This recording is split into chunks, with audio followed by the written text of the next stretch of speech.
Punta Enganyo Port sa Dakbayan sa Lapu-Lapu gisugda na sa pag-ayom-ayom. Samtang ang income sa duha ka pantalan sa disgutang syudad padayong misaka human sa Bagyong Odette. Siloan Merondina sa report.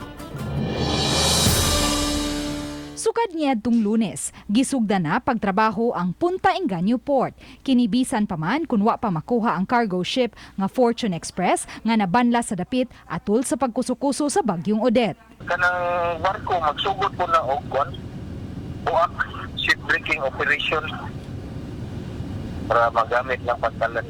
Matod ni Engineer Sofronio Magdadaro, manager sa Engineering Services Department sa Cebu Port Authority, nga sa pag-ayom-ayom sa pantalan, usbon usab ang disenyo niini nga susama sa disenyo sa pantalan sa Santa Rosa, Olango Island. Nasuta sa CPA nga sagad sa mga pantalan nga nagusbat sa Bagyong Odette kadtong mga causeway type wharf. Ang iyang design is on pile na siya, sit on pile. Ang iyang slab, architect niya, reinforced concrete deck is set on pile. So nalabis ay poste ba, haligi pa rin sa Santa Rosa. So that ang tubig, lusot-lusot na siya. Mukabat sa 90 milyones pesos ang gahin sa pagpaayom-ayom ni ining Punta Enganyo Port. Ug gila umang mahuman kini napo ngadto sa 12 ka buwan gikan karon. Dugang ni Engineer Sofronio, laing kontraktor usab ang gitahasan sa pagpaayom-ayom sa ticketing area ug sa passenger terminal. Mukantidad sa 6.9 million pesos ang gahin niini.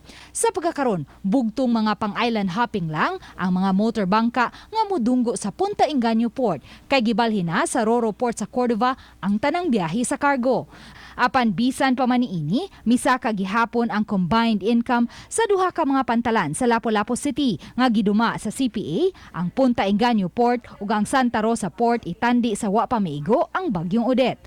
Kun kaniadto mo average sa 355,000 pesos matag buwan ang income sa duha ka pantalan, karon mo kapina sa 400,000 pesos matag buwan. Mahal man ang pangayo nato sa puan kanang dagan ang minimum ba, hindi sa una ikarga nila truck gikan diri sa Hilton Port, ya kausar man na bayaran ang truck.